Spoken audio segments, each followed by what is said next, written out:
Idol, ano ang pinakamatinding pinag-awayan nyo ng misis mo? Alam mo, napaisip ako niyan.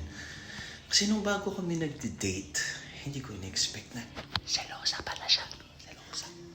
So nag-walk kami ng dog. Tapos may nag-hi lang na either random na tao, foreigner, hindi ko naman kilala ako, o baka akala foreigner ako. Kumiti lang ako.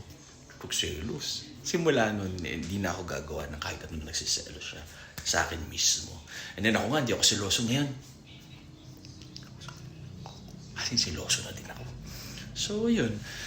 After no incident na yun, pinahawak ko na yung phone ko. Lahat. Sa kanya ko na pinadaan lahat. Kasi ayoko, mahal na mahal ko. Asawa ko si Sarina Agassi.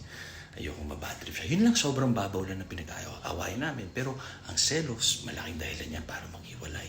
Kaya kailangan nun 100% trust. Dahil pag sinira mo yung trust, diba? Tapos pinatawad mo, tapos inulit, para kalakumuha ng bato, inumpog mo. Tama kayo, mali ako. I'm not your doctor. Do what works for you. Happy, healthy. So, sobrang swerte ako sa asawa ko. Thank you po, Lord. Binigay niyo sa akin sa Agassi. Pati yung parents niya, si Daddy Honey, tsaka si Mami Yuki.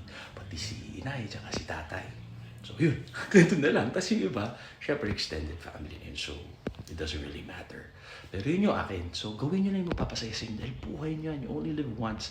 Live the best life na kaya nyo. As long as mabuti kayong tao, wala kayong inaapakan tao, at sinusundan nyo yung batas. Huwag na huwag kayong mangiisa ng kapwa o manghihila pababa. Bad yun.